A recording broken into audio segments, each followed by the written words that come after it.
DD Tamil நேயர்களுக்கு வணக்கம். விளையாட்டுக்களம் நிகழ்ச்சிக்கு உங்கள் அன்போடு வரவேற்கிறோம். விளையாட்டுக்களம் நிகழ்ச்சியில் இன்றைக்கி வந்து ஒரு ஆத்லீட்டை நம்ம சந்திக்க போகிறோம். பொதுவாகவே வந்து பார்த்திங்கன்னா ஸ்போர்ட்ஸ் பர்சன்ஸோட கேரியர் வந்து பார்த்திங்கன்னா ஒரு 15-20 இயர்ஸ் இருக்கும். நம்ம ஜென்ரலாக வந்து இது ஒரு ஆவரேஜாக சொல்கிறோம். அது கிரிக்கெட்டாக இருக்கலாம், இல்லை வந்து பேஸ்கெட் பால், வாலிபால். ஆனால் அத்லெட்டிக்ஸை பொறுத்த வரைக்கும் ஒரு ஆத்லீட் வந்து மோர் தேன் 10 இயர்ஸ் இல்லை 15 இயர்ஸ்க்கு மேலே இருக்காருன்னா அது வந்து சாதாரண விஷயம் இல்லை. இன்றைக்கி நம்ம சந்திக்க போகிற அத்லீட்டும் அப்படி தான். 2008 ஸ்டார்ட் பண்ணார், இன்னமும் விளையாடிட்டு இருக்காரு. அத்லெட்டிக்ஸ் மாதிரி ஒரு டஃப்பான ஒரு கேமில் ஸ்போர்ட்டில் வந்து ஒரு 18 இயர்ஸ்க்கு மேலே விளையாடுறதே சாதாரண விஷயம் இல்லை. நம்ம தமிழகத்தை சேர்ந்த 200 மீட்டர் அண்ட் 400 மீட்டர் அத்லீட் மோகன் குமார் அவர்களை தான் இன்றைக்கி நிகழ்ச்சியில் சந்திக்க போகிறோம். வாங்க சந்திக்கலாம்.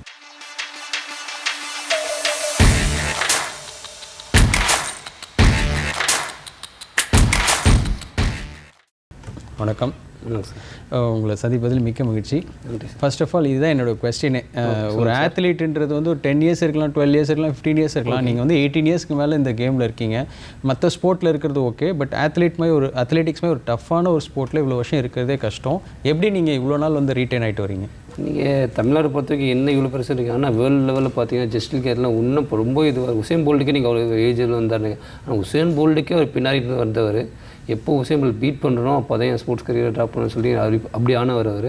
அவர் ஏஜ் கிட்டத்தட்ட 42 அது மேலே தாண்டி பண்ணி வேர்ல்டு லெவல் அச்சீவ்மெண்ட் பண்ணி அதுக்கப்புறம் ட்ராப் பண்ணிருக்காரு. ஸோ மைண்டு தான், மைண்டுக்கு ஏற்றவே உடம்பு ஒத்துழைக்கணும், அதுக்கேற்ற அவருக்கு எதுவும் பண்ணால் அதனால ஸ்போர்ட்ஸ் பண்ணலாம்.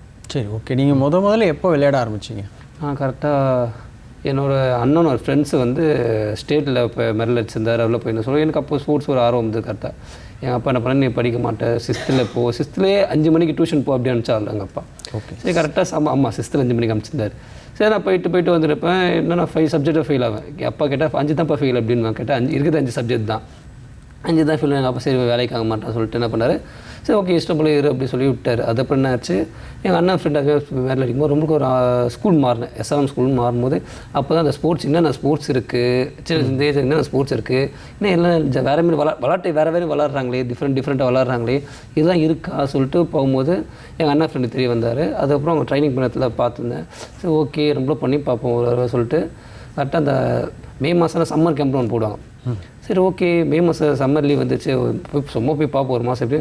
அப்போ ஆரம்பிச்சது கரெக்டாக திவசம் May 1 ஆரம்பிச்சது போய் பார்ப்போம் லீவ். அதாவது ஆரம்பத்திலே வந்து உங்களுக்கு எஜுகேஷனோட ஸ்போர்ட்ஸ் மேலே இன்ட்ரெஸ்ட்? ஸ்போர்ட்ஸ் மேலே இன்ட்ரெஸ்ட் அதிகமாக இருந்தது. ஓகே, இப்போது வந்து நீங்கள் இப்போ ஸ்கூல் போய் விளையாடுறீங்க, அப்போது நிறைய ஸ்போர்ட்ஸ் வந்துருக்கும். ஏன் குறிப்பிட்ட அத்லெட்டிக்ஸை சூஸ் பண்ணீங்க? அத்லெட்டிக்ஸ் ஏன்னா இண்டிவிஜுவல். நீங்கள் டீம் கேம் போனீங்கன்னா இப்போ என்னென்னா தனிப்பட்ட இது உங்களுக்கு திறமை தெரிய மாட்டேங்குது. நான் அதேமாரி ஸ்கூல்லே வாலிபால் ட்ரை பண்ணியிருக்கேன், பேஸ்கெட்பால் ட்ரை பண்ணியிருக்கேன், கொக்கோ ட்ரை பண்ணியிருக்கேன். பட் எல்லோரும் என்ன பண்ணுவோம், சடன் ஆஃப் டைமில் வந்து ஆட உள்ள அது உள்ள சொல்லிட்டு சம்திங் எதாவது சொன்னேன். ஆனால் இண்டிவிஜுவல் வந்து தனிப்படை கேம். நான் ஃபார்ம் டவுன் ஆனால் என்னோட பாடி இது, நான் ஃபார்ம் ஐயானாலும் என்னோட இருப்போம். என்னை வெளியே அனுப்ப முடியாது, உள்ளே வச்சுக்க முடியாது. அது எல்லாமே மை கண்ட்ரோல். ஓகே, நான் பண்ணுறது அதனால தான் நான் அத்லெட் தேர்வு பண்ணேன். ஓகே, இப்போ அத்லெட்டிக்ஸில் வந்து நீங்கள் 200 மீட்டர் 400 இதுதான் ஸ்டார்டிங்லேருந்து விளையாடிட்டு இருக்கீங்களா இல்லை வந்து வேறு? ஏன்னா அத்லெட்டிக்ஸில் நிறைய டிசிப்ளின் இருக்குது. ஸ்டார்டிங் எங்களுக்கு வந்து ஏஜ் கேட்டகரியில் என்னன்னா, இப்போ ஏஜ் கேட்டகரியில் வரும்போது ஃபஸ்ட்டு 600 தான், அந்த 600 14ல். அதெல்லாம் என்ன பண்ணுவோம், எங்களுக்கு ஏஜ் அப்போ ஈவெண்ட் பிரிக்க முடியல எங்களால். ஒரு ஓடுனா ஸ்பின்டராக இருந்தால் அந்த 100 தான் போடணும். ஆனால் 400 மேலே இருக்கவங்களுக்கு வந்து அது 600 செட் ஆகுமா சரி 600. இதுக்கு நான் 14 பண்ண வரைக்கும் ஒரு ஸ்டேட்மெண்ட் கூட ஃபைனல்ஸே உட்காந்ததில்லை. சரி கஷ்டப்பட்டு லாஸ்ட்டு இப்போ நான் கணக்கு பண்ணி பார்த்தா ஒரு 12 ஆரம்பித்தேன். சரி லாஸ்ட்டு 14 போய் ஃபைனல்ஸ் உட்காரேன், ஃபைனல்ஸ் லாஸ்ட்டு. ஓகே, சரி ஓகே ரொம்ப இதுதான் பண்ணுற போல அது முடியாது சொல்லிட்டு இருக்கும்போது பிரேம் ஒரு கோச் தான் பண்ணியிருந்தேன். அவர் என்ன பண்ணார், எனக்கு அப்போ தான் என் ஸ்போர்ட்ஸ் மேன் இன்னும் ஆர்வம் ஆக என்ன ஆச்சு, என் பொட்டன்ஷியல் இப்போ கெப்பாசிட்டி 50% கெப்பாசிட்டி. ஆனால் நான் 50க்கு மேலே கெப்பாசிட்டி உடச்சி வரும்போது ஓகே பொட்டன்ஷியல்லாம் அடுத்ததாக இருக்கான்னு சொல்லி நல்லா தனிப்பட்ட முறையில் எனக்கு ட்ரைனிங் கொடுத்துனே இருப்பார். என்னை நல்லா பார்த்துருந்தார். அப்போ தான் அது என்ன ஆகுது, கரெக்டாக ஏஜ் 15 நுழையும் போது ஈவெண்ட் பிரியும். அண்ட் 200 400 204 ஈவெண்ட் பிரியும் போது கரெக்டாக அந்த ஈவெண்ட் எனக்கு செட் ஆச்சு. ஓகே, ஈவெண்ட் செட் ஆகணும். அது படிக்க ஆரம்பிச்ச மெடல் ஸ்டேட்லேருந்து கண்டினியூவாக ஃபுல்லாக மெடல் தான். நீங்கள் எந்த ஊர், நீங்கள் எங்கே படிச்சிங்க, அப்புறம் வந்து இப்போது சென்னையில் இருக்கீங்க தெரியும். உங்கள் ஃபேமிலியை பற்றி சொல்லுங்கள், உங்கள் சொந்த ஊரை பற்றி சொல்லுங்கள், இப்போ எங்கே ஒர்க் பண்ணுறீங்க? நான் பிறந்து வளர்ந்து எல்லாமே சென்னை தான், ப்ராப்பர் சென்னை தான் ஃபுல்லாக. நான் வந்து கரெக்டாக 53 ஸ்டேட்டில் மங்களபுரம் ஒரு ஊர், அது கிராமம் தான் சொல்லுவாங்க. இப்போ தான் கொஞ்சம் சிட்டி சென்னை அம்பத்தூர் அப்படி சொல்லுவாங்க. மங்களபுரம் யாருக்கும் அவ்வளோ தெரியாது. சென்னை அம்பத்தூரில் சொன்னால் எல்லாருக்கும் தெரியும். அங்கே தான் பிறந்து வளர்ந்தது எல்லாமே. எங்கள் கோச்சும் உங்கள் பேர் பக்கத்து எங்களுக்கு வந்து பாலிடெக்னிக் இருக்கும், கவர்மெண்ட் பாலிடெக்னிக் ஐடின்னு சொல்லுவாங்க. அது அங்கே அந்த கிரௌண்டில் வந்து ட்ரைனிங் பண்ணப்போ அதுக்கப்புறம் என் ஸ்கூல் சேர்ந்தப்புறம் ஒரு கிரௌண்ட் கிடச்சிது எங்களுக்குன்னு, ஒரு தனி கிரௌண்ட் கிடச்சிது. அந்த ரோலில் 200 ட்ராக் கிடைக்குமோ எங்களுக்கு கொஞ்சம் ஃப்ரீடமாக இருந்தால் அதில் பண்ண ஆரம்பித்தோம் நாங்கள் ஃபுல்லாகவே. ஸோ அதில் தான் எனக்கு முன்னிட்டு வந்து ஃபேமிலி வந்து அப்பா எப்படின்னா அப்பா லாஸ்ட் பையன், நான் கடைசி பையன். அப்பா எனக்கு ஃபுல்லாக சொல்லலாம் எப்படின்னா ஃபஸ்ட்டு அக்கா இருந்தால் அண்ணன், வீட்டில் என்ன இருந்தாலும் கரெக்டாக என் மேலே மிஸ்டேக்காக இருந்தாலும் ஃபஸ்ட்டு எங்கள் அப்பா எனக்கு சப்போர்ட் பண்ணுவார். ஓகே. ஸோ அதெல்லாம் சப்போர்ட் இப்போ நான் ஸ்போர்ட்ஸில் கொஞ்சம் அச்சீவ்மெண்ட் பண்ணாலும் அப்பா கொஞ்சம் பெருமையாக இருந்தது. அப்பா கொஞ்சம் நல்லா ஹெல்ப் பண்ண ஆரம்பிச்சது. ஸ்டார்டிங் ஸ்டேஜில் கொஞ்சம் ரொம்ப டவுனாக இருக்கும்போது என்ன பண்ண அம்மா ஒரு செயின் தாலி அதுமாதிரி வச்சது ஸ்டேட் மீட்டு காம்படிஷன்லாம் அனுப்புவார். நான் மெடல் வச்சு வின் பண்ணும்போது தான் அப்பா கொஞ்சம் எப்படி நான் க்ரோ ஆகும்போது நான் மெடல் அடிக்கடிக்க எங்கள் அப்பாவுக்கு லைஃபும் க்ரோ ஆச்சு கரெக்டாக. ஓகே. உங்கள் அப்பாவுக்கு ஸ்போர்ட்ஸ் மேலே இவ்வளோ இன்ட்ரெஸ்ட், ஸ்போர்ட்ஸ் விளையாடிருக்காரா? அப்பா ஃபுட்பால் பிளேயர்.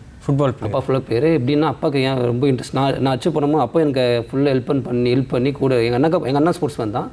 எனக்கு நல்லா பீக் ஆச்சு, எங்கள் அண்ணாக்கு ஆகலாம், அதுதான் டிஃப்ரென்ஸ். ஆனால் எங்கள் அப்பா 2 பேர் ஹெல்ப் பண்ணார். அப்பாவுக்கு என்ன இதுன்னா அவங்க அப்பா வந்து விடலை ஸ்போர்ட்ஸில். அவர் எப்படின்னா எங்கள் தாத்தாக்கு வந்து ஸ்போர்ட்ஸ் பண்ணால் லைஃப்பில் முன்னேற முடியாது. ஓகே. அப்படி பிரதர் என்ன ஸ்போர்ட்ஸ் இருந்தார்? அவர் அத்லெட்டிக்ஸ் தான். ஓகே. அவர் இப்போ பிடி டீச்சராக இருக்காரு. 2 பேரும் அத்லெட்டிக்ஸில் இருக்கீங்க. ஏன்னா உங்கள் ஃபாதர் வந்து ஃபுட்பாலில் இருந்திருக்காரு. ஏன் ஃபுட்பாலில் உங்கள் அப்பா உங்களை சேர்த்து விடல? ஃபுட்பால் எங்கள் அண்ணன் எனக்கு வந்து ஃபுட்பால் நீங்கள் சொல்லிட்டீங்க எனக்கு டீம் கேமோட இண்டிவிஜுவல் கேம் அது. ஆனால் வந்து எப்போவுமே ஒரு பேரண்ட் வந்து ஒரு ஸ்போர்ட்டில் இருக்காங்கன்னா ஃபஸ்ட்டு அந்த ஸ்போர்ட்டில் இன்ட்ரெஸ்ட் இருக்கான்னு பார்ப்பாங்க.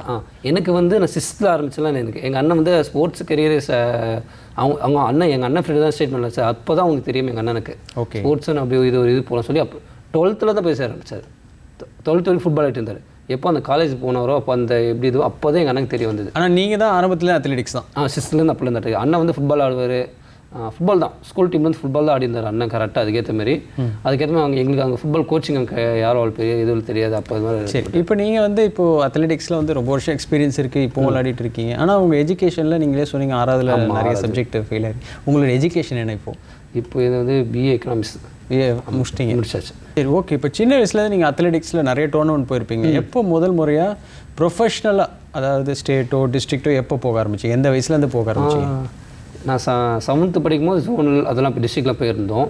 ஆனால் நான் மெல்லடிக்க ஆரம்பிச்சது அந்த 16க்குள்ளே நுழையும் 15 தொடும்போது தான். அந்த 14 கேட்டகரி உடச்சி 16க்குள்ளே என்ட்ரு ஆகும்போது தான் டேரெக்டாக இருக்கணும். டைமிங் வந்து என் டைமிங்கும் அண்டர் 20 டைமிங் ஒன்றா இருக்கும். சரி. என் ஃப்ரெண்ட் தருண் சொன்னீங்களா, அவரும் நானும் ஒரே மாதிரி வரும். 2 பேரும் ஃபைட் பண்ணுவோம். 18 வந்து எங்களுக்கு டைமிங் இது கம்மியாக விடுவாங்க. நாங்களும் 20 வீக்கில் விடுவோம் டைமிங். ஓகே. இப்போது ஒரு ஆத்லீட் வந்து பெரிய டோர்னமெண்ட்டுக்குள்ளே போகிறாரு, உதாரணத்துக்கு வந்து ஒரு ஏஷியன் கேம்ஸோ இல்லை ஒரு காமன்வெல்த்தோ இல்லை ஒரு ஒலிம்பிக்ஸோ போகிறாருன்னா அதில் வந்து அதுக்கப்புறம் ரிசல்ட்டு மெடல் அடிக்கிறாங்க அடிக்கலை அது வேறு விஷயம். ஆமாம். ஆனால் அதில் செலக்ட் ஆனாலே பெரிய விஷயம். ஆமாம். இப்போ நீங்கள் வந்து ஒலிம்பிக்ஸ்க்கு போயிருக்கீங்க, அதில் செலக்ட் ஆகிறது சாதாரண விஷயம் இல்லை. அதுக்கப்புறம் மெடல் அடித்து அதோட பெரிய விஷயம். பட் செலக்ட் ஆகிறது மிகப்பெரிய விஷயம். ஒலிம்பிக்ஸ்குள்ளே போனது அது எப்படி நடந்தது? ஏன்னா இப்போ நீங்கள் சாதாரணமாக சின்ன வயசில் வந்து சின்ன லெவலில் விளையாடிருக்கீங்க, ஆனால் ஒலிம்பிக்ஸ் வரைக்கும் போயிருக்கீங்க. அந்த க்ரோத்தை பற்றி சொல்லுங்கள். அந்த க்ரோத் எப்படின்னா ஃபஸ்ட்டு நான் ஒலிம்பிக்ஸ் போனது எப்படி சொல்லிடுறேன் உங்களுக்கு எப்படின்னு. எனக்கு வந்து காலேஜ் 3rd இயர் படிக்கும்போது 2nd இயர் 3rd இயர் படிக்கும்போது யூனிவர்சிட்டி நடக்கும் எங்களுக்கு ஆல் இந்தியா யூனிவர்சிட்டி நடக்கும்போது என் ஃப்ரெண்ட் தருண் ஐயாச்சாமி என்ன பண்ணார், அவரும் ஆல்ரெடி அவர் சீனியர் எனக்கு முன்னாடி சீனியர் அட்டன் பண்ணியிருந்தார். அவர் என்ன பண்ணுறது கரெக்டாக அவருக்கு ஒரு ஸ்பான்சர் வந்தது. அவர் என்ன பண்ணுறாரு, சரி எனக்கு வேணால் மெரில் ஃப்ரெண்ட் சொல்லி என்ன சஜஷன் பண்ணி ஓஎன்ஜிசியில் சேர்த்து விட்டார். ஓகே. அப்போ என்ன பண்ணாங்க, அவங்க வந்து என்ன சொன்னாங்க, இப்போ புதுசாக ஆன்லைனில் அப்ளை பண்ணியிருக்காங்க, என்ட்ரி வந்து நீங்கள் ஸ்டேட்மெண்ட் போட்டு தரதில்ல, ஃபஸ்ட்டு காம்படிஷன் நேஷனல் காம்படிஷன் ஆன்லைனில் அப்ளை பண்ணு, நீ கம்பல்சரி பண்ணி தான் ஆகணும் அப்படின்னாங்க. சரி ஓகே சொல்கிறாங்களே சொல்லிட்டு நான் அப்ளை பண்ணிட்டு அன்வில்லிங்காக தான் போனேன். கோச்சிட்டு கேட்டேன், கோச் வந்து பாப்பா சும்மா ஓடிட்டு வாப்பா பரவாயில்லப்பா பார்த்துப்போம்ப்பா ரொம்ப ஸ்பான்சர் பண்ணுறாங்க போயிட்டு வரணும்னு சொல்லிட்டு நாங்கள் போய் போகும்போது தான் ஆரோக்கியசாமி எங்கள் அண்ணன் தெரிஞ்சார். அப்போ தெரிஞ்சு தான் ஜாலியாக ஓடும்போது ஆரோக்கியராஜ் அவர் தெரிஞ்சார். அவர் என்ன ஈட்ஸ் நான் ஓடிட்டேன். அவங்க எல்லாம் கேம்பர்ஸ் ஃபுல்லாக ஃபாரினில் போய் ட்ரைனிங் பண்ணி வந்தாங்க. எனக்கு அவங்க கேம்பர்னு என்ன தெரியாது, அவங்க இந்தியன் ட்ரைனிங் பண்ணுறாங்க, பெரிய பெரிய கோச்சிலேருந்து வராங்கன்னு தெரியாது. அவங்க நிறைய இது பண்ணாங்க, எதுவுமே தெரியாது. எனக்கு ஜஸ்ட்டு ஒரு ஸ்கூல் ஃபஸ்ட்டு ஸ்கூல் பையன் டக்குன்னு காலேஜுக்குள்ளே போகணும் இப்படி இருக்கும். அதுமாதிரி எல்லாம் ஓகே தானே, நான் போட்டு அவங்களாம் யாரெல்லாம் பார்க்க நான் பாட்டுன்னு தரம் ஓடி எல்லோரும் ஃபஸ்ட்டு ஈட்ஸ் எல்லாம் போட்டோம். அப்புறம் செகண்ட் செமி நடந்தது. செமியில் வரும்போது ஆரோக்கியம் அப்போ தான் பழக்கமாக நல்லா ஆனார். இது எந்த வருஷம் நடந்தது? இது 2016 ஸ்டார்டிங் நடந்தது. ஸோ அந்த 15 நடந்து அந்த டோர்னமெண்ட் மூலமாக நல்லா பெர்ஃபார்ம் பண்ணதுனால உங்களுக்கு வந்து ஒலிம்பிக்கில் 16 வந்து அந்த கரெக்டாக இதுனா கரெக்டாக எனக்கு பாடிக்கு வந்து கரெக்டாக இப்போ பீக் ஆயிடுச்சு. ஏன்னா நாங்கள் அது ஓடினதுக்கும் இதுக்கும் என் கெப்பாசிட்டி கூட எனக்கு ஓடி என்ன இது வந்து சீனியர்ஸ் கூட ஓடும்போது ஓடுவாங்க, அந்த கெப்பாசிட்டி ஃபைட் பண்ணும்போது டைம் ஈஸியாக ஓட ஆரம்பிச்சது. அதுக்கப்புறம் வந்து என்ன பண்ணிச்சு, ஏஎஃப்ஐ என்ன பண்ணாங்க, இன்னும் நானும் தருண் ஆயிடுச்சு சின்ன பசங்க. அப்போ எங்களுக்கு 2 பேருக்கு அப்போ தான் 19 தான் சீனியர்ஸ் ஏஜே ஆகலை. சரி என்ன பண்ணால் சரி ஓகே நீங்கள் 2 பேர் கேம்ப் வாங்க சொல்லிட்டு தருண் ஆயிடுச்சு முன்னாடி போயிட்டார். அதுக்கப்புறம் நான் கேம்ப் போனேன். கேம்ப் போனப்போ எங்களுக்கு இன்னும் சீனியர் ஈக்குவல் டைம் ஆரம்பிச்சது. அதனாச்சு டக்குன்னு வந்து பார்க்கும்போது இந்தியா டாப் 6 வந்தோம். ஸோ அதுபடி கிடைச்சி நாங்கள் 2 பேர் போயிட்டோம் உள்ள. ஏன்னா இப்போ வந்து ஒலிம்பிக்ஸில் வந்து செலக்ட் ஆகிறது வந்து சாதாரண விஷயம் இல்லை. அதுக்கு முன்னாடி நீங்கள் பல ஹார்ட் ஒர்க் போட்டிருப்பீங்க. அதுக்கு முன்னாடி பல வருஷம் வந்து பல டோர்னமெண்ட் விளையாடி இருப்பீங்க. So Olympic first Rio Olympics 2016 first அப்போ உள்ளே போகும்போது எப்படி உங்களுக்கு அந்த ஃபீல், அந்த வில்லேஜுக்குள்ளே போகும்போது நிறைய அத்லீட்ஸை பார்த்துருப்பீங்க, நிறைய ஸ்போர்ட்ஸ் பிளேயர்ஸ் வந்திருப்பாங்க. அந்த ஒலிம்பிக் ஜோதி ஏற்றும் போது எல்லா ஸ்போர்ட்ஸ் பிளேயர்ஸும் வந்து எல்லா கண்ட்ரி ஸ்போர்ட்ஸ் பிளேயர்ஸும் அந்த வந்து ஜோதி எடுத்துகிட்டு போவாங்க, பரேட் போவாங்க. இதெல்லாம் ஒரு பெரிய அனுபவம் தான். நம்ம மேட்ச் விளையாடுறோம், ஜெயிக்கிறோம், தோக்குறோம், அது வேறு விஷயம். போய் கலந்துக்கிட்டு வர்றது, இதை பார்க்குறது ஒரு பெரிய அனுபவம் இருக்கும். ஃபஸ்ட்டு ஒலிம்பிக்னா என்னன்னு தெரியாது. என் ஃப்ரெண்டு சொன்னால அவங்க வந்து கேம்பில் வந்து நான் எல்லாரையும் போடும்போது நீ எங்கே இருக்க தெரியுமா, ஒரு ரேஞ்சு தெரியாமல் எதுக்கு பண்ணுற அப்படின்னு வரும் சொன்னார். இல்லை என்ன சொல்கிறேன், நம்ம எடுக்குது ஒலிம்பிக்ஸ்க்காக எடுக்கிறாங்களா, அது தெரியாமல் நீ பாட்டுன்னு கேஷுவலாக பாட்டு அங்கே போகிறது வர ஜாலியாக இருக்க, இது அப்படியே ஒலிம்பிக்னா என்னடா அப்படின்னு. அதுக்கப்புறம் தான் சொன்னேன், இதுதான் பெரிய அச்சீவ்மெண்ட்டே, இதுக்குள்ள மொத்த இது சொன்னால் அப்புறம் தான் அப்படியா அப்படின்ட்டு எங்களுக்கு. அதாவது நீங்கள் ஒலிம்பிக்ஸ் செலக்ட் ஆனதே உங்களுக்கு வந்து ஒலிம்பிக்ஸ்னால் என்னன்னு தெரியாமல் செலக்ட் ஆனது. ஓகே, அதோட அதுக்கப்புறம் ஒலிம்பிக்ஸோட வேல்யூ என்னன்றது கற்றுக்கிட்டீங்க. ஒலிம்பிக்ஸ் தெரியும், ஆனால் இது ஒலிம்பிக் தான் டாப் இருக்கிறது எனக்கு தெரியாது. ஓகே, அப்போது அது உள்ளே நுழைஞ்ச அப்புறம் தான் எனக்கு சரி ஓகே, உள்ள வில்லேஜுக்குள்ள நுழையும் போது இன்னும் எல்லாம் ஃபுல்லாக வில்லேஜாக இருக்குது. எப்படின்னா ஒரு 100 ஃப்ளாட்ஸ் இருக்கும், ஒரு கண்ட்ரி ஸ்டே பண்ணிட்டு இருப்பாங்க. யாரெல்லாம் பார்த்தீங்க? நாங்கள் போய் பார்த்தது ஃபுட்பால் பிளேஸ் வந்து யார் பார்க்கல, டென்னிஸ் பிளேயர் 2 பேர் பார்த்தேன், டென்னிஸ் பிளேயர்ஸ் பார்த்தேன். அப்புறம் எங்கள் அத்லெட் ஃபீல்டு எல்லா பிளேயர்ஸும் பார்த்தேன். அண்டு நிறையா ப்ரிப்பேர் நல்ல அனுபவம். சார், அந்த டோர்னமெண்ட்டில் ஒலிம்பிக்ஸில் உங்களோட பர்ஃபார்மன்ஸில் என்னென்ன ஈவெண்ட்டில் நீங்கள் கலந்துக்கிட்டீங்க, என்ன பர்ஃபார்மன்ஸ் பண்ணீங்க? 400 ரிலேயில் போயிருந்தோம் மொத்தம். நாங்கள் எங்களுக்கு வந்து அப்போது வந்து எங்கள் டீம் தான் இப்போ எங்களுக்கு முன்னாடி 2010 காமன்வெல்த்து, அதுக்கு முன்னாடி இது வரைக்கும் அந்த பிலோ 3.6 உடைச்சது யாரும் இல்லை. எங்கள் டீம் தான் வந்து 3க்கு உள்ள 3 ஓடினது. அதான் எங்களுக்குள்ளே ஃபஸ்ட்டு 3 மினிட்ஸ் ஒரு ரிலே 3 மினிட்ஸ் ஓடி நாங்கள் உள்ள டீம் வரோம். அப்போ தான் எங்கள் டீமுக்கே ஓவரால் இந்தியாவிலே யாருமே ஓடுறதில்லை. அப்போ தான் எங்களுக்கே தெரியும், எங்கள் கெப்பாசிட்டி தெரிஞ்சு அது ஓட ஆரம்பித்தோம். அதுக்கப்புறம் நாங்கள் பேஸ் பண்ணது தான் இப்போ எல்லாருமே கரெக்டாக 3 மினிட்ஸ் உடைச்சி 59, 58க்குள்ளே வந்து ஃபைனல்ஸ் உட்காரதா இருந்தது. எவ்வளோ பெரிய ஒரு பயனுள்ள ஒரு அனுபவமாக இருந்தது ஒலிம்பிக்ஸில் போயிட்டு வந்து, எவ்வளோ யூஸ்ஃபுல்லாக இருந்தது உங்களுக்கு? ரொம்ப யூஸ்ஃபுல்லுங்க. அது லைஃப்பில் ஒரு பாடமாகவே இருந்தது எனக்கு அது. ஸோ எப்படின்னா அப்போ போயிட்டு வந்தப்போ எல்லாம் இருந்தது. அதுக்கப்புறம் நம்ம ஃபார்ம் குறைய எல்லாமே கொஞ்சமாக என்ன விட்டு போவோம். ஓகே, கரெக்டாக நீங்கள் இருக்கிற கெப்பாசிட்டியை அப்படியே மெயின்டைன் பண்ணியிருந்தீங்கன்னா எல்லாம் உங்க கூட இருக்கும். ஊர் மக்கள், உங்கள் ஏரியா, உங்கள் ஃப்ரெண்ட்ஸ், ரிலேட்டிவ்ஸில் நீங்கள் ஒலிம்பிக் போயிட்டு வந்தது எப்படி ஃபீல் பண்ணாங்க? ரொம்ப இருந்துச்சு அதை. ஏன்னா எங்கள் ஊர்லேருந்து எங்கள் ஊருக்கு பெருமை தெரிய கொடுத்தாங்க சொல்லி ரொம்ப கொண்டாடினாங்க, எல்லாம் பண்ணாங்க. ஏன் என்ன ரோல் மாடல் வச்சு சில பேர் நிறைய பேர் எதுவும் பண்ணியிருந்தாங்க. இப்போ அதுக்கப்புறம் உங்களை வந்து எப்படி கூப்பிட்டுருப்பாங்க? Olympic athlete. இப்போது எப்படின்னா எங்கள் அப்பா ராஜா பையன் இப்போ வந்து அந்த ஒலிம்பிக் போன மோகன் அவங்க அப்பா இவங்க சொல்லி அப்படி பேர் வச்சு சொல்லலாம். நீங்கள் ஜெயிக்கல, அது வேறு விஷயம். ஆனால் உங்கள் பேருக்கு முன்னாடி ஒலிம்பியன் மோகன் குமார் ஆமாம் அப்படின்ற ஒரு பேர் வந்துடும். ஏன்னா ஒலிம்பியன்றது ஒரு சாதாரண ஒரு விஷயம் கிடையாது. அதை அச்சீவ் பண்ணுறதுக்கு ஒரு பல ஹார்ட் ஒர்க். ஆமாம். ஓகே, நீங்கள் அந்த ஒலிம்பிக் போயிட்டு வந்ததுக்கப்புறம், அதுக்கப்புறம் டோக்கியோ ஒலிம்பிக்ஸ் நடந்தது, இப்போ பாரிஸ் ஒலிம்பிக்ஸ்.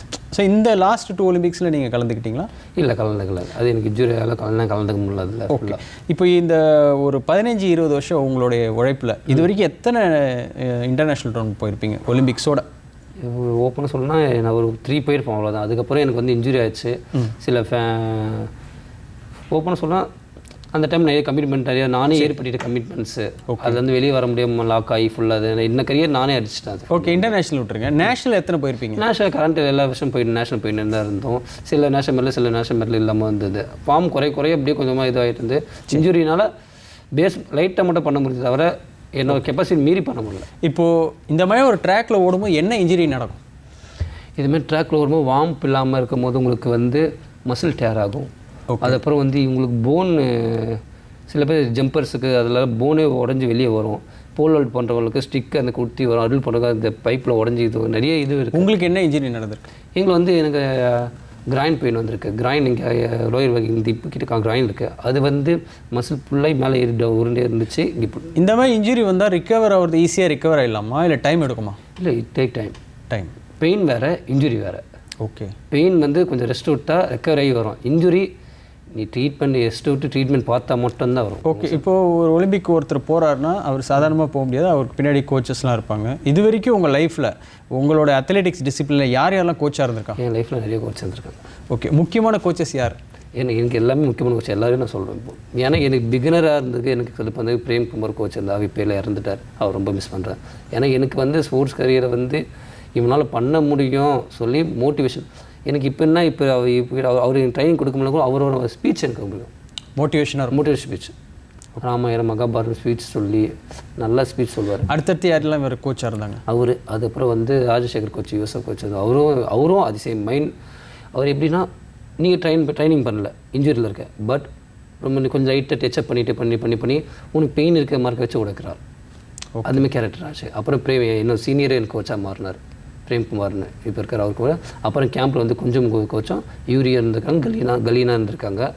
இப்போ வந்து ஞானசேகர் கோச்சிக்கிட்ட வெட்டி சென்டர் பண்ணிகிட்டு இருக்காங்க ஆரம்பிச்சதில். உங்களோட ப்ராக்டிஸ் ரொட்டீன் அப்போது ஒலிம்பிக்ஸ் டைம்லையும் சரி இப்போவும் சரி, ஒரு நாளைக்கு உங்களோட ரொட்டீன் எப்படி இருக்குது? எவ்வளோ நேரம் ப்ராக்டிஸ் பண்ணுவீங்க? எவ்வளோ நேரம் தூங்குவீங்க? எவ்வளோ நேரம் வந்து ஒர்க் அவுட் பண்ணுவீங்க? மார்னிங் ஆக்சுவலாக 2 செஷன் இருக்கும். மார்னிங் ஒன்று, ஈவினிங் ஒன்று இருக்கும். ஸோ மார்னிங் வந்து ஒரு 6 o'clock போனால் 10 o'clock ஆகிடும். எங்கள் பிரேக்ஃபாஸ்ட் தனியாக எடுத்து வச்சாங்க, எங்களுக்கு ஈவன் ஒன்று தனியாக எடுத்து வச்சுருவாங்க. சாப்பிட்டு 3 வரும்போது 5 o'clock போல் ஆரம்பிப்போம்.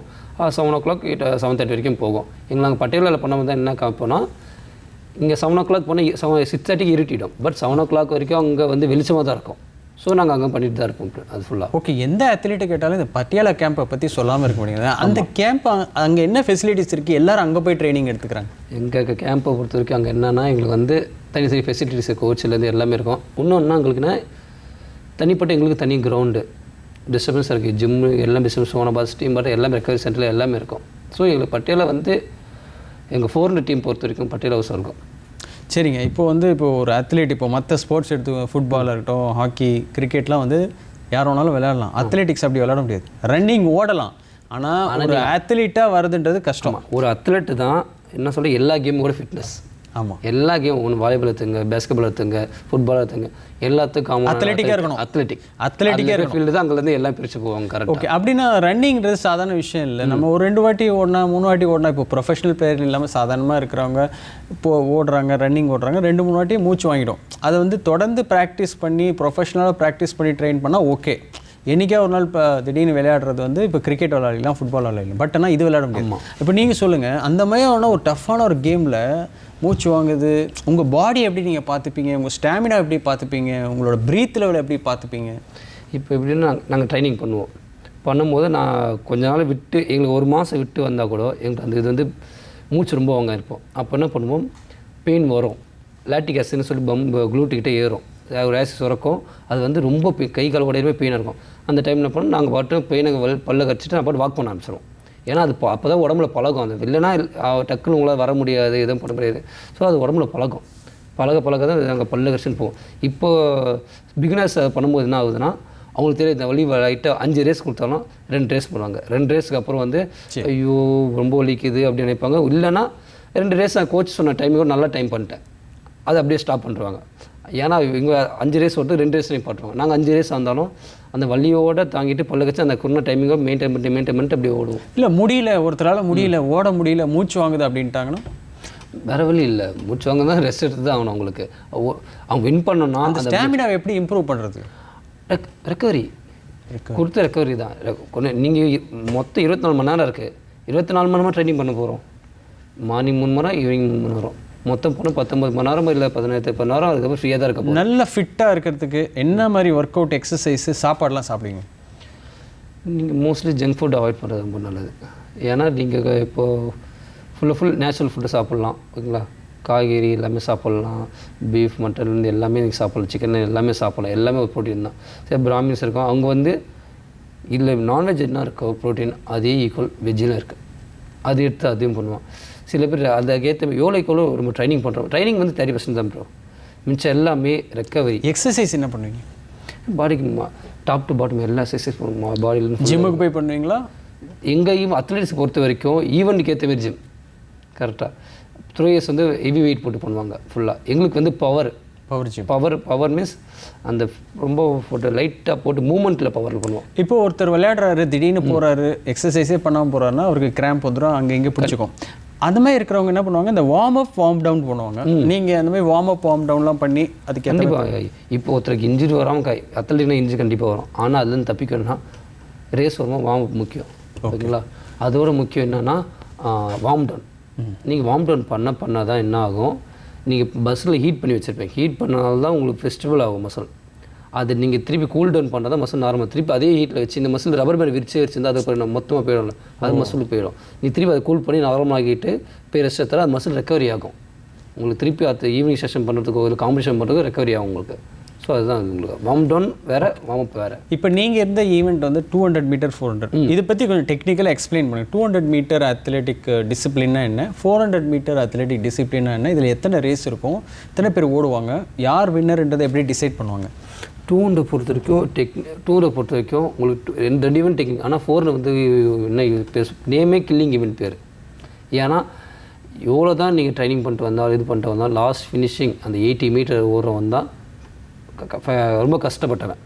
200 அப்படி இல்லை. எத்தனை ரேஸ், அதாவது எத்தனை லேப் இருக்கும், இல்லை டைமா? இல்லை, 400 ஒரு லேப் தான் இருக்கும், 200 ஆஃப் லேப் இருக்கும். உங்களுக்கு டைமிங் என்னென்னா உங்களுக்கு அந்த ரெக்கவரி மீன்ஸ் ஈட்ஸ் இருக்கும், semi and finals 4 race 3 race வைப்பாங்க உங்களுக்கு பொறுத்த வரைக்கும். அவ்வளோ வேறு எதுவும் பண்ண 2 ஈவெண்ட்டில் அதான் நடக்கும். டெக்னிக்கலி என்ன ரூல்ஸ் இருக்குது, அதாவது ஃபவுல் சிஸ்டம், பெனால்ட்டி அந்த மாதிரிலாம்? ஃபவுல் சிஸ்டம் என்ன இருக்குன்னா உங்கள் பிளாக்கு முன்னாடி யூஸ் ஆகக்கூடாது. ஆஃப்டர் கன் ஷூட்டிங் வந்து யூஸ் ஆகலாம். அந்த மைக்ரோ செகண்ட்ஸ்குள்ளேயே மூவ் யார் போகிறாங்களோ அதுதான் கரெக்டாக. ஸோ இப்போ இந்த 200 400 மீட்டர் ஈவெண்ட் சொல்லி நிறைய பேர் இந்த ரிலேஸ்லாம் சொல்கிறாங்க, நீங்கள் அதெல்லாம் பண்ணுறீங்களா? ரிலே பண்ணுங்க. இப்போ 400 இண்டிவிஜுவலில் வர டைம் வர ரிலேயில் வந்து அவரை பெட்டராக பண்ணுவாங்க. அதே 400 தான், பட் ரிலேயில் மூவ்மெண்ட் ஆகும்போது நல்லா வரும். ஏன்னா ரிலேக்கு வந்து அது டீம் ஈவெண்ட் நினைக்கிறாங்களா என்ன, எனக்கே ரிலேயில் நல்ல டைம் வந்திருக்கு இண்டிவிஜுவலோட. அதே போல் ஹடில்ஸ் பண்ணியிருக்கீங்களா? ஹடில் பண்ணியிருக்கேன். வந்து இப்போது நான் ஃபார்ம் டவுன் ஆனப்போ சரி ஈவெண்ட் ஒரு சேஞ்ச் பண்ணி பார்ப்போம் சொல்லி ஹடில் பண்ணேன். யாரும் நான் எதிர்பார்க்க டக்குன்னு இறங்கி பார்க்கவும் 53 வந்துச்சு. இதுக்கு ஃபஸ்ட் டைம் யாரும் சொன்னேன், ஃபஸ்ட் டைம் இறங்கி ஓடுற அது 10 அடில் ஓடுற 53 வந்ததில்லை. ஸோ ஓகே நல்ல டைம் அப்படின்னாங்க. இப்போ ஹடில் ஓடுறது ஈஸியாக இருக்கா உங்களுக்கு, உங்களோட ஈவெண்ட் ஈஸியாக இருக்குது? எனக்கு என்னன்னா ஹடில் இப்போ நான் ஸ்பீட் பண்ணி 200 ஸ்பீடு அதை வச்சு 400 ஓடியாச்சு அது கெப்பாசிட்டி. ஆனால் என் டவுன் ஆன ஃபார்மை திருப்பி ரீகலெக்ட் பண்ணால் நடுவில் சான்ஸ் கிடச்சி ஹடில் நல்லா தான். ஹடில் வந்து அந்த 5 ஷேடு 6 ஷேட்லாம் கட்டிங்லாம் இருக்குது. அப்புறமா 13 ஷேட் 15 ஷேட் ஈச் ஹடிலுக்குள்ளே 15 ஷேடுக்குள்ளே கட் பண்ணுவேன் நான். 15 ஷேட் கட் பண்ணும்போது 400 ஓடும்போது அந்த ஷேட் பேட்டர்ன் வந்து ஆட்டோமேட்டிக்காக உங்களுக்கு ஓப்பன் ஆகும். ஓகே, அந்த டெக்னிக்லேயே ஆட்டோமேட்டிக்காக ஓப்பன் ஆகும் உங்களுக்கு. இப்போது வந்து ஸ்பீடு வரும்போது ஸ்பீடு ஓடுவோம், அங்கே ரிதம் பண்ண தெரியாது. அந்த சில இடத்துல ரிதம் பண்ணோம், சில இடத்துல ஸ்பீடை மெயின்டைன் பண்ண திருப்பி ஓடணும். அது வந்து எனக்கு வந்து ரொம்ப மறந்து போய் ரொம்ப லாக் ஆகிடுச்சு. ஃபார்ம் டவுன் ஆன அப்புறம் திருப்பி எப்போ எதோ மிஸ் பண்ணிட்டோமே இல்லை திருப்பி எதோ மிஸ் பண்ணிட்டோமே நினைக்கும் போது தான் அடில் பண்ணும்போது எனக்கு செட் ஆயிடுச்சு. அது ஈஸியாக ரிதமும் சரி திருப்பி ஓப்பன் பண்ண சரி அடில் பண்ண செட் ஆயிடுச்சு. அடில் பண்ணது ஒரு ப்ளஸ் பாயிண்ட், ப்ளஸ் பண்ண ஆயிடுச்சு. ஓகே, அதே போல் ஒரு சில ஸ்ப்ரிண்ட் பண்ணுவாங்க, ஸ்ப்ரிண்ட்லாம் பண்ணியிருக்கீங்களா? பண்ணியிருக்கேன். நடுவில் வந்து ஸ்பீடு இருந்தால் தான் பண்ண முடியும். ஸ்பீடுக்காக 400 எல்லாம் சொல்லுவாங்க, ஸ்பீட் பண்ணால் 400 ஓட முடியாது, ஆனால் ஸ்பீட் தேவை. நான் அதுக்காக நடுவில் போய் வந்து ராஜசேகர் கோச் உங்களுக்கு சொன்னல, அவர் வந்து 100 பண்ணேன், இறங்கி காம்படிஷன் பண்ணி பாரு சார். நான் இறங்கி காம்படிஷன் பண்ணால் அதே சொன்னேன், நானும் 16 போகிறோம், நாங்களும் 20 ஒரே டைம் வருவோம், அவங்க ஈக்குவல் டைம் வரும் எனக்கு. அப்போ அது டைமிங் குறையும் போது தான் எனக்கு 400 டைமிங் குறைஞ்சது. ஸோ கண்டிப்பாக ஸ்பின் தேவை. சென்னையில் எங்கே ப்ராக்டிஸ் பண்ணுறீங்க? நீர் ஸ்டேட்டும் பண்ணுவேன், நீர் ஸ்டேட் பிடெக் ஏடெக்லாம் பண்ணியிருக்கேன், எங்கள் ஐசிஎஃப் கிரௌண்டில் பண்ணியிருக்கேன். இப்போது எங்கள் அண்ணன் ஒரு கிரவுண்டு, அண்ணன் ஒரு டெல்லப் கிரவுண்டு இருக்குது, அங்கே பண்ண கூட அண்ணன் கூட போய் அங்கே பண்ணிட்டு இருப்பேன் அப்பப்போ. ஓகே, ஸோ இந்த மாதிரி சென்னையில் பண்ணிட்டு இருக்கேன். ஓகே, இப்போ இன்னும் இந்த கேமுக்குள்ளே வரணும்னு நினைக்கிறவங்க, அத்லெட்டிக்ஸ்குள்ளே இப்போ உங்கள் ஏரியா மங்களபுரத்துலேருந்து நிறைய பசங்க வராங்க, உங்களை மாதிரி ஒரு அத்லீட்டாக வரணும்னு நினைக்கிறவங்களுக்கு உங்களோட அட்வைஸ் என்ன? Hard work and smart work. அதேமாரி போய் பண்ணிட்டீங்கன்னா உடனே வெற்றி வர முயற்சி இல்லை, வெற்றி வரும்போது ஆனால் கலந்துக்கிறீங்க. ஆனால் அதுக்கு திருப்பி எதனால மிஸ்டேக் ஆச்சு அது தப்பு சரி கொஞ்சம் கொஞ்சமாக முன்னேற தான் கரெக்ட் வரும். தொடர்ந்து விளையாட்டே இருங்க, விளாட தான் உங்களுக்கு முன்னேற்றம் வரும். விளாடாமல் இருந்தீங்கன்னா வராது. ஐயோ தோற்று சொல்லி பின்னாடி போய்ட்டுனா உங்களுக்கு திருப்பி வராது. நீங்கள் கஷ்டம் இப்போ ஒருத்தர் பண்ணியிருப்பாங்க, சீக்கிரம் வின் பண்ணிடுவாங்க, ஆனால் அவங்க லாஸ்ட்டில் லைஃப்பில் அவங்க வர மாட்டாங்க. இப்போ கடைசி வரைக்கும் பண்ணிட்டு இருப்பாங்க, அவங்க தான் ஃப்யூச்சரில் வந்து இருப்பாங்க. நீங்கள் ஒலிம்பியனாக இருக்கீங்க, அடுத்த ஒலிம்பிக்ஸில் இந்தியாவோட இந்த அத்லெட்டிக்ஸ் பிரிவில் என்னென்ன மெடல்ஸ்லாம் எதிர்பார்க்கலாம், எத்தனை எதிர்பார்க்கலாம்? ஏன் ஈவெண்ட்டுக்கு சொல்லுறேன், இப்போதைக்கு 400 ரிலேக்கு டீம் நல்லா இருக்குது. இப்போ நாங்கள் பண்ணுற மாதிரி இப்போ இல்லை. அப்போ 45 பண்ணால் யாராவது ஒருத்தர் பண்ணுவாங்க. இப்போ வந்து 4 பேரோ 5 பேர் கிட்ட 45 பண்ணுறாங்க. ஸோ இப்போ இருக்கிற டீம் படி பார்த்திங்கன்னா இதுலேயே நம்ம ரொம்ப எதிர்பார்க்குறேன். இதில் பாய்ஸ் பிரிவில் வரும்னு நினைக்கிறீங்களா? பாய்ஸ் பிரிவு. ஓகே, ஃபஸ்ட் நாங்கள் பண்ணும்போது கேர்ள்ஸ் பிரிவு நல்லா இருந்தது. இப்போ வர கேர்ள்ஸ் பிரிவு அப்படி பாய்ஸ் நல்லா பீக் ஆகிட்டே போகிறாங்க இப்போது. ஸோ பாய்ஸ் தான் ரொம்ப எதிர்பார்க்குறேன். உங்களை அடுத்தடுத்து ஏதாவது இன்டர்நேஷ்னல் டோர்னமெண்ட்லையோ இல்லை ஒலிம்பிக்ஸ்லையோ எதிர்பார்க்கலாமா? பார்க்கலான்னு நினைக்கிறேன். நானும் இப்போ தான் ட்ரை பண்ணுறேன். ஏன்னா ஃபஸ்ட்டு ரொம்ப நம்பிக்கை வச்சேன், நாங்கள் எல்லாம் இறங்கி வைப்பேன்னா சொல்ல முடியாது. என் பாடி அதுக்கு செட் ஆகணும், கரெக்டாக அதுக்கேற்ற மைண்டை செட் பண்ணணும், கமிட்மெண்ட்டாக இது பண்ணிட்டு அதுக்கேற்ற வேணும். ஏதாவது ரிட்டையர்மெண்ட்டுக்குன்னு ஏஜ் இருக்குது அப்படிலாம் கிடையாதுல்ல? Mind is retirement. Mind is retirement. Okay, நீங்கள் பண்ண விளையாடிட்டு இருக்கலாம். ப்ளஸ் உங்கள் பாடி வந்து பாடி ஒத்துழைக்கணும். இப்போது நீ இந்த ஏஜ் இந்த கவர்மெண்ட் ஸ்டாஃபில் 60 வயசு ரிட்டையர் ஆகல 60 வயசு வரைக்கும் ஏன் இப்போ மாஸ்டர்ஸ் ஓடின்னு தான் இருக்காங்க. ஓகே, அப்போ பாடி ஒத்துழைக்கிறதுக்கு, பாடி ஃபிட்டாக வச்சுக்கிறதுக்கு, தொடர்ந்து பழைய மாதிரியே ரீட்டைன் பண்ணுறதுக்கு என்ன பண்ணலாம்? பழைய மாதிரி ரீட்டைன் பண்ண முடியாது. பழைய மாதிரி பண்ணோன்னா எப்படி பண்ணணும், அதுக்கேற்ற மாதிரி நீங்கள் ஏஜ் ஏற ஃபுட்டும் இதுவும் மாற்றிட்டே இருக்கணும். நீங்கள் சின்ன வயசு என்ன சாப்பிட்டீங்களோ அதேமாதிரி ட்ரைனிங் பண்ணிவிட்டு அந்த டைமில் சாப்பிட்டிங்கன்னா உங்களுக்கு ஃபேட் ஏறதை செய்யணும். என்ன சாப்பிட்டாலும் ட்ரைனிங் பண்ணாலும் ஏறிட்டே இருக்கும், ஃபேட் ரொம்ப நினைப்போம். ஆனால் அப்போ ஃபுட்டை குறைக்கணும். இன்னும் ஃபுட்டை கார்போ குறைச்சி என்னென்ன விட்டமின்ஸ் ஃபுட்டு சாப்பிட்ருக்கோ அது ப்ரோட்டீன் அதை ஏற்றணும். ரொம்ப ஃபுல்லாக கார்போ இவ்வளோ சாப்பிட்டு ஃபுல்லாக இதுவாக மாற்றணும் ரொம்ப. ஓகே, இப்படி இது மாதிரி மெயின்டைன் பண்ணால் நம்ம வந்து எவ்வளோ நாள் விளையாட முடியுமோ விளையாடிட்டு கண்டிப்பாக விளையாடலாம். உங்களோட அத்லெட்டிக் கெரியரில் ஒலிம்பிக்கை தவிர வேறு ஏதாவது மறக்க முடியாத டோர்னமெண்ட் எதாவது இருக்கா? World championship. ஓகே, லைஃப்பில் இருக்க நான் லண்டன் சுற்றி பார்த்தேன், படத்தெல்லாம் பார்த்தேன். லண்டன் போகிறது வேர்ல்டு சாம்பியன்ஷிப். எந்த வருஷம் நடந்தது? 2017. ஓகே, ஸோ அதில் எப்படி இருந்தது உங்கள் அனுபவம்? அதில் வேறு லெவல் ரொம்ப நல்லா இருந்தது. நாங்கள் எப்படின்னா அப்போது ஒலிம்பிக்ஸாக என்னென்னு தெரியாமல் போனோம். இது தெரிஞ்ச வருஷம் போகிறோம் தெரிஞ்சு போகணும். உலக அந்த க்ரௌட்ஸு இது ஓடி பார்த்தது எல்லாமே வேறு level. So 2016 Rio Olympic Brazil, 2017 world championship London. So உங்களுக்கு அந்த 2 வருஷம் ஒரு பீக் கேரியராக இருந்தது. பீக் கேரியர் தான். ஆமாம். ஓகே, அதுக்கப்புறம் வந்து நீங்கள் அடுத்தடுத்து விளையாடிட்டு இருக்கீங்க. பட் உங்கள் கேரியரில் இந்த 2 வருஷம் ரொம்ப முக்கியமான விஷயம்னு சொல்லலாம். ஆமாம். ஓகே, ஸோ நீங்கள் அடுத்தடுத்து இன்னும் நிறைய டோர்னமெண்ட் விளையாடணும். இந்த மாதிரி ஸ்டேட் நேஷ்னல் ஒரு பக்கம் போனாலுமே மறுபடியும் நீங்கள் இன்டர்நேஷ்னல் டோர்னமெண்ட்டுக்கு as you set mind is retirement, நீங்கள் வந்து பழையபடி மறுபடியும் ஒரு இன்டர்நேஷ்னல் டோர்னமெண்ட், முக்கியமாக இந்த ஒலிம்பிக்ஸ் மாதிரியோ இல்லை ஏஷியன் கேம்ஸ் மாதிரியோ. எனக்கு ஒரு ஒலிம்பிக்ஸ் ஏஷியன் கேம்ஸ் அதெல்லாம் இல்லை, எனக்கு ஃப்ளாகை தூக்கணும். மெடலிச்சு ஒரு ஃப்ளாக், அது எந்த காம்படிஷன் அப்புறம் எனக்கு ஒரு ஃப்ளாக். இப்போ நான் எய்ம் பண்ணது பெரிய அச்சீவ்மெண்ட் பண்ணணும்னு சொல்லி தெரியாமல் ஒலிம்பிக்ஸ் தான் இதான்னு சொல்லி அப்போ வந்தது எனக்கு. அதுக்கப்புறம் என்ன என் லைஃப்பில் என்ன பண்ண போகிறேன் எய்ம் தெரியல. அப்புறம் வந்து இப்போ எனக்கு ரொம்ப நாள் உறுத்திட்டு இருக்கு. ஏன் இதுக்கு நம்ம ஃப்ளாகை தூக்குனது இல்லையே, இந்தியன் ஃப்ளாக் தூக்கி மெடலிஸ்ட் சொல்லி தூக்கிறது ஒரு தடவை தூக்குவோம் சொல்லி அந்த எய்ம் வந்திருக்கு. இப்போ ஃபுல்லாக எதுனா ஒரு தடவை தூக்கிடணும், ஃப்ளாகை தூக்கிடணும். அது பிரான்ஸாக இருந்தாலும் சரி, ஏடிஎஃப்லேருந்து வேர்ல்டு இதில் வைக்க எந்த மாதிரிலாம் ஏதோ ஒரு காம்படிஷன் இன்டர்நேஷனல் காம்படிஷன் பண்ணி இந்தியன் ஃப்ளாகை ஏற்றணும். அது ரொம்ப நாள் ஆசை எனக்கு. கண்டிப்பாக அது நடக்கணும். அதுக்கு டிடி தமிழ் சார்பாக வாழ்த்துக்கள். இன்றைக்கி நிகழ்ச்சியில் உங்களை சந்தித்தது மிக்க மகிழ்ச்சி. நிறைய விஷயங்கள் பேசணும். குறிப்பாக உங்களோட கெரியர் எங்கே ஸ்டார்ட் ஆச்சு, நீங்கள் 6th படிக்கும் போதுலேருந்து உங்களோட கெரியர் ஸ்டார்ட் ஆச்சு இப்போ வரைக்கும் விளையாடிட்டு இருக்கீங்க. ஆல்மோஸ்ட் மோர் தென் 18 years 20 years. மற்ற ஸ்போர்ட்டாக இருந்தாலும் பரவாயில்ல, பட் அத்லெட்டிக்ஸ் மாதிரி ஒரு டிசிப்ளினில் இவ்வளோ வருஷம் இந்த கேரியர் ஸ்பென்றது கொஞ்சம் அதிகம் தான். பட் உங்களோட முக்கியமான ஒரு கேரியர் வந்து இந்த 16 and 17 நீங்கள் போனது. இன்னும் நிறைய நீங்கள் அச்சீவ் பண்ணோம். அதுக்கு டிடி தமிழ் சார்பாக வாழ்த்துக்கள். இந்த நிகழ்ச்சிக்கு வந்தது மிக்க நன்றி. Thank you very much. இன்றைக்கி வந்து பார்த்திங்கன்னா நம்ம வந்து அத்லெட் இல்லைங்க, ஒலிம்பியன் அத்லெட் அப்படி தான் சொல்லணும். மிஸ்டர் மோகன்குமார் அவர்களை வந்து சந்தித்தோம். நிறைய விஷயங்கள் வந்து சொன்னார். குறிப்பாக அவருடைய பேஷன் வந்து எங்கே ஆரம்பிச்சது, ஸ்கூல் டேஸ்லேயே ஆரம்பிச்சது அத்லெட்டிக்ஸில். ஏன்னா அவங்க ஃபாதர் வந்து ஃபுட்பாலில் இருந்தாலும் அவரோட பேஷனை வந்து பர்சியூ பண்ணார், அதான் அத்லெட்டிக்ஸு. அந்த 6th ஸ்டாண்டர்ட்லேருந்து ஆரம்பித்த பேஷன் வந்து இன்றைக்கு வரைக்கும் அவர் வந்து விளையாடிட்டுருக்காரு. ஐசிங் ஆன் த கேக்குன்னு சொல்லுவாங்க. அது மாதிரி அவரோட கெரியரில் வந்து பார்த்திங்கன்னா 2016 ஒலிம்பிக்ஸ் போயிருக்காரு, 2017 வந்து வேர்ல்டு சாம்பியன்ஷிப் லண்டன் போயிருக்கிறாரு. இதுதான் மிகப்பெரிய அச்சீவ்மெண்ட்டு. நம்ம தமிழகத்தை சேர்ந்த சென்னையில் ஒரு சாதாரண ஒரு ஏரியாவிலேருந்து ஒருத்தர் வந்து ஒலிம்பிக்ஸ் வந்து போயிருக்காரு. இதுதான் மிகப்பெரிய அச்சீவ்மெண்ட்டு. அவர் நிறைய டோர்னமெண்ட்டு ஜெயிச்சிருக்கலாம், மெடல் வாங்கியிருக்கலாம். ஆனால் ஒரு சாதாரண ஒரு ஊர்லேருந்து வந்து ஒலிம்பிக் போயிருக்காரு, இந்தியாவை ரெப்ரசன்ட் பண்ணி.